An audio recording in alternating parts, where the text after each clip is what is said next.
आज के दिन को आरआरबी एनटीपीसी 15 अप्रैल को जो क्वेश्चन पूछे गए थे और मुझे आप लोगों के माध्यम से जितने भी क्वेश्चन मिले थे उन सभी क्वेश्चनों को आपको सॉल्व कराऊंगा। ठीक है, जैसा पहला क्वेश्चन देख सकते हैं, इसमें क्या पूछा गया था।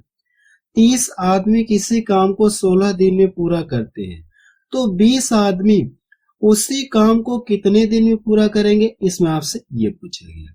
क्या पूछा गया? 20 आदमी उसी काम को कितने दिन में करेंगे, हमसे ये पूछा गया। इस क्वेश्चन को सॉल्व करने के लिए फार्मूला होता है। फार्मूला आपका ये होता है MDH, और उसी फार्मूले की सहायता से हम लोग क्या करें, इस क्वेश्चन को सॉल्व करें। फार्मूला आपका ये होता है MDH E/WR, ये 1 हो जाएगा। ठीक है, और इधर MDH E/WR, ये सब 2 हो जाएंगे। ठीक है, ये हमारे सेकंड प्रकार के व्यक्ति हैं। जब चैप्टर मैंने आपको पढ़ाया था कंपाउंड प्रपोर्शन, तो वहां पे मैंने आपको पूरा डिटेल में बताया था। इस फॉर्मूले की सहायता से हम लोग क्या करें, इस क्वेश्चन को सॉल्व करेंगे। यहाँ पे जो ये हम किसको शो करेगा, आदमी को शो करेगा। तो 20 आदमी किसी काम को कितने दिन में करें, 16 दिन में करें। दिन का मतलब यहाँ से डी, यानी क्या हो जाएगा, दिन। तो आप यहां से कर लीजिए 30 आदमी किसी काम को 16 दिन में करने के लिए कह रहे हैं, तो 30 गुणे कितना हो जाएगा, 16 हो जाएगा। जो वैल्यू दी रहेगी वही आपको लिखना हो, जो वैल्यू नहीं दी रही आप उसको क्या करें, छोड़ दीजिए। 20 आदमी जहां से तो स्टार्ट होगा, ये हमारे क्या है, सेकंड प्रकार के, नहीं इधर वाले। 20 आदमी उसी काम को कितने दिन में पूरा करें, आप यहां से बराबर कर लीजिए। 20 आदमी हम लोग मान ले उसी काम को कितने दिन में करेंगे, x दिन में करेंगे। ठीक है, 30 आदमी किसी काम को 16 दिन में करेंगे, तो यहाँ पे मैंने लिख लिया। अब पूछा क्या, 20 आदमी उसी काम को कितने दिन में करेंगे, हम लोग माने कितने दिन करेंगे, x दिन में करेंगे। अब इसका कैलकुलेशन करिए, आपको क्या जाएगा, आंसर आ जाएगा। देखिए 0 से ये 0 कट गया, अगर मैं इसको डिवाइड कर दूं 8 बार में, ये अब इन दोनों का आपस में गुणा करिए, 8 3 कितना हो जाएगा, 24। ठीक है, ये इसका आंसर है। इसका आंसर कितना आ गया, 24 दिन। तो सी ऑप्शन किसका मैच कर रहा है। ठीक है, और मैं आपको ये बता देना चाहता हूं कि कंपाउंड प्रपोर्शन चैप्टर मैंने आपको कंप्लीट पढ़ा दिया। उन सभी वीडियो की लिंक आपको डिस्क्रिप्शन में मिल जाएगी, या वीडियो के प्लेलिस्ट में जाकर आप वहां से पूरा डिटेल में पढ़ सकते हैं। ठीक है, चलिए अगला क्वेश्चन देखा जाए। क्या क्वेश्चन एग्जाम में पूछा गया, क्वेश्चन सेकंड देखा जाए। इसमें क्या दिया गया है, किसी संख्या n को 6 से भाग देने पर शेष 5 आता है। शेष कितना बच रहा है, 5 शेष आता है। तो 9n यानी उसी संख्या क्या कर दिया, 9 गुना कर दिया जाए और 6 से भाग देने पर शेष क्या बचेगा, इसमें आपसे ये पूछेगा। ठीक है, देखिए इस क्वेश्चन में क्या कहा गया, एक बार को पढ़ के फिर से सुना दो।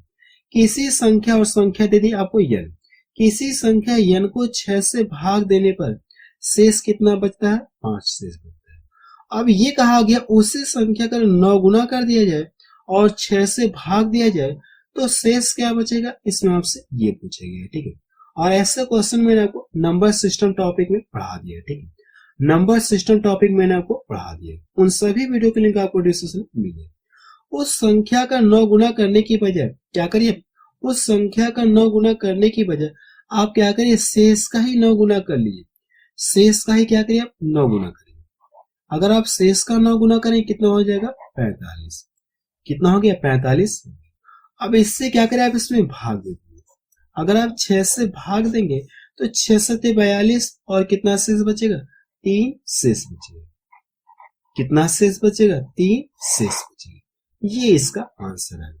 अगर आप उस संख्या का 9 गुना करके 6 से भाग देंगे तो आप कितना शेष बचेगा, 3 आपका शेष बचेगा। चलिए अगला क्वेश्चन देखा जाए। क्या क्वेश्चन एग्जाम में पूछा गया था, क्वेश्चन थर्ड देखा जाए। इसमें क्या दिया गया है, किसी वस्तु को 5 लाख रुपए में बेचने पर 28% लाभ होता है, तो 32% लाभ के लिए कितने में बेचा जाना चाहिए उस वस्तु को, इसमें आपसे ये पूछेगा। देखिए वस्तु का जो भी क्रय मूल्य रहा होगा वो अपने आप पे क्या होगा, 100% रहा होगा। वस्तु का जो भी क्रय मूल्य रहा होगा वो अपने आप पे 100% रहा होगा। जब इसको इतने रुपए में बेच रहा है तो उससे क्या हो जाएगा, 28% का लाभ हो जाएगा। तो कह सकते हैं इसमें क्या शामिल है, क्रय मूल्य शामिल है और इसमें 28% का लाभ शामिल है। तो क्रय मूल्य अपने आप में 100% होगा और इसमें लाभ कितना, 28%। तो हम लोग ये कह सकते हैं ये टोटल कितना हो गया, 128%। इसमें 128 से भाग दे दीजिए और 100 से गुणा करिए तो वस्तु का क्रय मूल्य आपको पता चल जाएगा। 5 लाख में क्या करना आपको, 128 से क्या करिए भाग दे दीजिए और 100 से क्या करिए आप गुणा करिए। तो ये क्या आ गया, मुझे क्या पता चल गया, वस्तु का क्रय मूल्य पता चल गया। अब ये चाह क्या रहा है, 32% का लाभ चाह रहा है। अगर ये 100% है वस्तु क्रय मूल्य तो आप इसका करिए कि डायरेक्ट क्या करिए आप, अगर ये 32% का लाभ चाह रहा है इसका क्या करिए डायरेक्ट 132% आप निकाल लीजिए, आपको क्या जाएगा आंसर आ जाएगा।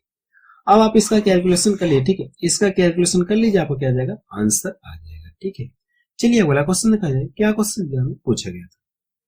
क्वेश्चन नंबर 5 देखा जाए, इसमें क्या दिया गया है, 19,980 रुपए में बेचने पर 15% की हानि होती है। अगर किसी वस्तु को इतने रुपए में बेचा जा रहा है तो 15% की हानि होती है। 15% लाभ के लिए उसे कितने में बेचना होगा, इसमें आपसे ये पूछे गए। 15% लाभ कमाने के लिए अगर कोई वस्तु रही होगी तो उसे कितने में बेचा जाए, इसमें आपसे ये पूछे। अगर आप ये देखिए, जो भी वस्तु रही होगी उसका जो क्रय मूल्य रहा होगा वो अपने आप में 100% रहा होगा। अब ये कर क्या रहा है, ये 15% की हानि पर बेच रहा है। अगर इसमें से 15% की हानि पर बेच रहा है तो ये दाम कितने का ले रहा है, इसमें से कितने का दाम लेगा, ये 85% का दाम ले रहा है। कितने परसेंट का दाम ले रहा है, ये 85% का दाम ले रहा है। और रुपए में कितना ले रहा है, ये इतने रुपए ले रहा है। तो कह सकते ये 85% के बराबर है कि नहीं, रुपए में इतने रुपए में बेच रहा है, परसेंटेज में देखा तो इतने परसेंट बेच रहा है 85%, तो कह सकते ये 85% के बराबर है। इसमें क्या करिए 85 से भाग दे दीजिए और 100 से क्या करिए गुणा करिए, तो आपको क्या पता चल जाएगा, उस वस्तु का क्रय मूल्य आपको पता चल जाएगा। वस्तु का क्रय मूल्य आपको पता चल गया। अब ये चाह क्या रहा है, 15% का लाभ चाह रहा है, तो आपको करना है कि डायरेक्ट क्या करें आप इसका 115% आप निकालिए और इसका कैलकुलेशन करिए, आपको क्या जाएगा आंसर आ जाएगा। ठीक है, इसका कैलकुलेशन आप कर लीजिएगा। ठीक है, कैलकुलेशन करने के बाद आपका आंसर आ जाएगा। चलिए अगला क्वेश्चन देखा जाए, क्या क्वेश्चन एग्जाम में पूछा गया था। क्वेश्चन से देखा जाए, इसमें क्या दिया गया है, किसी वस्तु का क्रय मूल्य 13,400 रुपए है, 4% लाभ के लिए उसे कितने में बेचना होगा, इसमें आपसे ये पूछा है।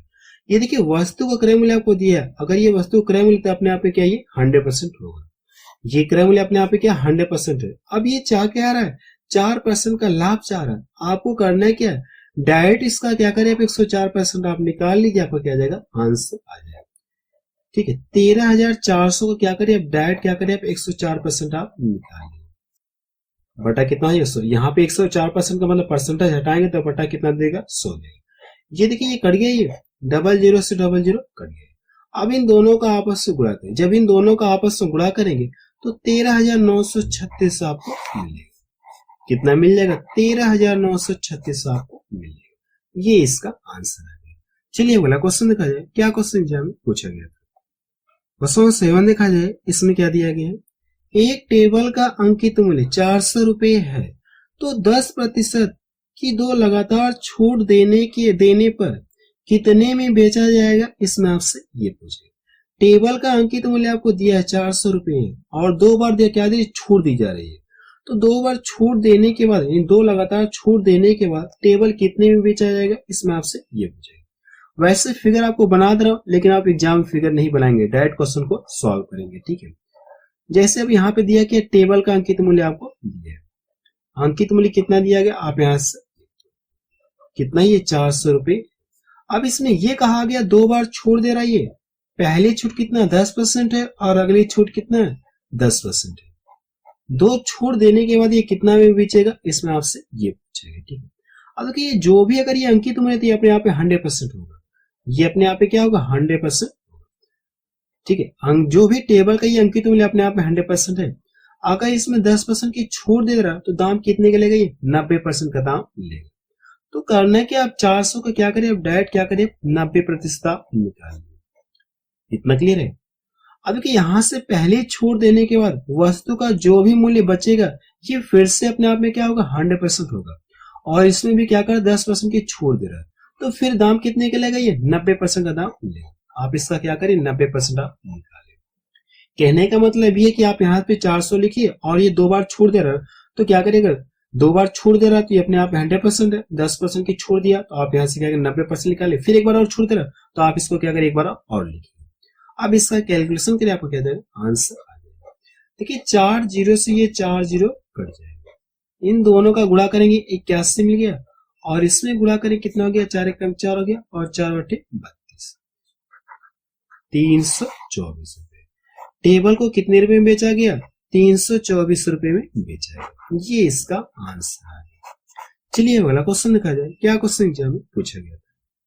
क्वेश्चन में देखा जाए, इसमें क्या दिया गया है, एक साइकिल की कीमत 13,400 रुपए है। यदि 4% की हानि होती है, यानी साइकिल को बेचने पर 4% की हानि होती है, तो विक्रय मूल्य आपसे पूछा गया। देखिए जो भी साइकिल का मूल्य अपने आप में क्या 100% है, अगर 4% की हानि हो रही तो दाम कितने के लिए रही है, दाम कितने के लिए रही है, 96% का दाम ले रहा है। आपको करना है कि इसका क्या करें, 96% निकाल लीजिए, आपको क्या जाएगा, आंसर आ जाएगा। ठीक है, मैं इस क्वेश्चन को छोड़ रहा हूँ, ठीक है, इस क्वेश्चन को छोड़ रहा हूँ, आप इस क्वेश्चन को सॉल्व कर लीजिए। इसका क्या करें, अगर ये 4% की हानि पर बेच दे रहा है तो इसका क्या करें, ये अपने आप में 100% होगा, तो अगर ये 4% की हानि पर बेच रहा है तो बचा कितना, 96%। इसका 96% निकाल लीजिए, आपको क्या जाएगा, आंसर आ जाएगा। चलिए अगला क्वेश्चन देखा जाए, क्या क्वेश्चन एग्जाम में पूछा गया था। क्वेश्चन 9 देखा जाए, इसमें क्या दिया गया है, चीनी के मूल्य में 20% वृद्धि होती है, खपत में कितने प्रतिशत की कमी करनी होगी ताकि खर्च अपरिवर्तित रहे। ठीक है, मैंने आपको जब परसेंटेज चैप्टर पढ़ाया था वहां पे मैंने आपको एक फार्मूला बताया था, प्रतिशत कमी बराबर एक फार्मूला आपको बताया था, फार्मूला यहाँ पे लिख दे रहा हूँ फिर से, प्रतिशत कमी बराबर R 100 प्लस R, और इनटू क्या होता है 100। ये फार्मूला मैंने आपको परसेंटेज चैप्टर में पूरा डिटेल में बताया था।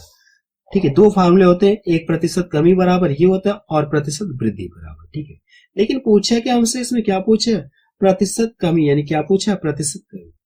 आप करिए कि इसमें रख के सॉल्व कर लिया, आपको क्या देगा, आंसर। यहाँ पे ये क्या, आर को शो कर, इसमें रख के आप क्या करिए, सॉल्व कर लीजिए, तो 20 और नीचे कितना हो जाएगा, 120 हो जाएगा। 100 में 20 जोड़ेंगे कितना हो जाएगा, 120, और इंटू कितना हो गया, 100। इसको यहां से डिवाइड कर दो, 6 बार में कट गया, और इसको यहां से डिवाइड कर दो, 6 कम 6, 4 इधर गए, 6 4 36, और बचा कितना, 4, 4 बटे 6, कट के क्या हो जाएगा, छोटा हो जाएगा, 2 दूना 4 हो जाएगा, और 2 3 6 हो जाएगा। ठीक है, ये इसका आंसर है। इसका आंसर कितना आ गया, 16 सही 2 बटे 3%। चलिए अगला क्वेश्चन देखा जाए, क्या क्वेश्चन एग्जाम में पूछा गया था। क्वेश्चन 10 देखा जाए, इसमें क्या दिया गया, अब देखिए क्वेश्चन 10 में इस तरह से दिया है और पूछा कि इसका मान किसके बराबर है। ठीक है, इस क्वेश्चन को हम लोग क्या करेंगे, बार्डमास रूल के अकॉर्डिंग सॉल्व करेंगे, और बार्डमास रूल मैंने आपको पढ़ा दिया, सिंप्लीफिकेशन चैप्टर में आपको पढ़ा दिया। ठीक है, तो बार्डमास रूल के अकॉर्डिंग हम क्या करेंगे, सबसे पहले ये क्या करेंगे, ब्रैकेट वाले को सॉल्व करेंगे। ठीक है, सबसे पहले ब्रैकेट वाले को सॉल्व करेंगे, और उसमें भी क्या करें, सबसे पहले ये जो ऑफ है, ये जो ऑफ होता है यानी का, सबसे पहले इसको सॉल्व करो। इसका मतलब क्या होता है, गुणा होता है। आप यहां से क्या करें, गुणा सिंबल लिख लीजिए। ठीक है, अब इसके बाद यहाँ पे अगर ये गुणा है तो हम लोग क्या करेंगे, सबसे पहले हम लोग क्या करेंगे, भाग देंगे, गुणा करेंगे। तो बार्डमास रूल के अकॉर्डिंग हम सबसे पहले क्या करेंगे, भाग देंगे। सबसे पहले क्या करें, 1/9 में 1/9 से क्या करेंगे, भाग देंगे। तो भाग कितनी बार जाएगी, 1 बार जाएगी। तो ऊपर कितना बच गया, 1 का कोई फर्क होगा नहीं, इसमें गुणा करने कोई फर्क होगा नहीं, तो कितना हो गया, 1/9, और ये गुणे कितना हो जाएगा, 1/9। ये बाहर वाला 9 मैंने यहाँ पे लिख लिया 1/9, और नीचे कितना है, इन दोनों को ऐड करना है, तो नीचे 9 हो गया, और ऊपर कितना हो जाएगा, 9 का 9, 9 का 9, कितना मिल जाएगा, 2 आपको मिलेगा। कितना मिल गया, 2 मिल गया। अगर इन दोनों का जब गुणा करो तो कितना मिल जाएगा, 81 मिल जाएगा, 9 81। अब यहाँ पे देखिए 2/9 है, तो 2 तो यही रहेगा, और ये 9 2/9 यहाँ पे। अब ये करना है कि इसका गुणा आप इसमें करेंगे और इसका गुणा आप इसमें करेंगे, तो कर लीजिए। तो 1 गुणे 9, और ये 2 गुणे कितना हो जाएगा, ये 81। इसको डिवाइड कर दो, 9 बार में कट गया। अब करना है क्या, गुणा कर लीजिए। तो जब इन दोनों का गुणा करें कितना हो जाएगा, ये 9 दूना 18। ये इसका आंसर है। इसका आंसर कितना गया, 1/18। चलिए अगला क्वेश्चन देखा जाए, क्या क्वेश्चन एग्जाम में पूछा गया था। क्वेश्चन 11 देखा जाए, इसमें क्या दिया गया है, 12 व्यक्तियों की औसत आयु 12 वर्ष है, और उनमें से 11 व्यक्तियों की औसत आयु 11 वर्ष, तो 12वें व्यक्ति की आयु ज्ञात करें। अब ये देखिए जो क्वेश्चन है एवरेज चैप्टर का है, एवरेज चैप्टर मैंने को कंप्लीट पढ़ा दिया, उन सभी वीडियो के लिंक आपको डिस्क्रिप्शन में मिल जाएगी। अब ये एवरेज का मतलब क्या होता है, प्रत्येक बराबर बराबर। अगर 12 व्यक्ति हैं और एवरेज कितना है, 12 मीन्स प्रत्येक कितना, 12 12 है। अगर सभी की आयु का योग पता करना हो तो आप इसमें क्या करेंगे, गुणा करेंगे। सभी व्यक्तियों की आयु का योग पता करना होगा तो आप इसमें क्या करेंगे, गुणा करेंगे। तो आप यहां से लिख लीजिए 12 व्यक्तियों का एवरेज कितना दिया गया, 12 वर्ष दिया गया। तो सभी की आयु का योग पता करने के लिए आप इसमें गुणा करेंगे, कितना मिल जाएगा, 144 वर्ष। सभी की आयु का योग कितना हो गया, 144 वर्ष। अब फिर क्या कहा गया, उनमें से 11 व्यक्तियों की औसत आयु कितना देगी, 11 वर्ष। उनमें से 11 व्यक्तियों की औसत आयु कितना है, 11 वर्ष। तो इन 11 व्यक्तियों की आयु का योग पता करने के लिए आप इसमें गुणा करेंगे, कितना मिल जाएगा, 121 वर्ष। और पूछे कि हमसे 12वें व्यक्ति का आयु पूछे, 12वें व्यक्ति की आयु पूछे, इसको घटाएंगे, एक व्यक्ति आपको मिलेगा और इसको भी आप यहां से क्या करें, घटा लीजिए। तो कितना मिल जाएगा, 23। कितना मिल जाएगा, 23 वर्ष। अर्थात आप बता सकते हैं कि जो 12वां व्यक्ति है उसकी आयु कितना, 23 वर्ष का। चलिए वाला क्वेश्चन देखा जाए, क्या क्वेश्चन जी हमें पूछा गया। क्वेश्चन नंबर 12 देखा जाए, इसमें क्या दिया गया, 9 वर्ष का साधारण ब्याज मूलधन के 45% के बराबर है, तो दर ज्ञात करें। जो 9 वर्ष का ब्याज है, साधारण ब्याज है, वो मूलधन के कितना, 45% के बराबर है। अगर हम लोग मान ले कि माना मूलधन, मूलधन तो पता नहीं, हम लोग मान ले कितना, मूलधन कितना मान ले, 100 रुपये माना, मूलधन, मूलधन कितना मान ले लोग, 100 रुपया, ठीक है। और जो 9 वर्ष का ब्याज है, 9 वर्ष का ब्याज मूलधन के कितने, 45% के बराबर है। जो एसआई है यानी सिंपल इंटरेस्ट, साधारण ब्याज है, वो मूलधन के 45% के बराबर है। मूलधन आपने 100 मान लिया, तो इसका क्या करें, 45% निकालेंगे तो कितना मिलेगा, 45 रुपए मिलेगा। ब्याज कितना मिल गया आपको, 45 रुपए। अब देखिए आपको क्या पता है, मूलधन पता है, ब्याज पता है, टाइम पता है, और पूछे क्या आपसे, रेट पूछे। तो फार्मूला क्या होता है, एसआई बराबर क्या होता है, सिंपल इंटरेस्ट। साधारण ब्याज बराबर क्या होता है, मूलधन गुणे दर गुणे समय, और पूरे कपड़े कितना होता है, 100। तो आप यहां से कर लिए PRT अपॉन 100, इसमें रख के सॉल्व कर लिया, आपको क्या जाएगा, आंसर। देखिए इसका मान मुझे पता है कितना, 45, और मूलधन कितना, ये 100। रेट हमसे पूछा, लो इसको इसी तरह से छोड़ रहे। टाइम कितना दिया गया, 9 वर्ष दिया गया, और बटा कितना हो गया, 100 से 100 कट गया, इसको यहां से डिवाइड कर दो, कितनी बार कर जाएगा, 5 बार।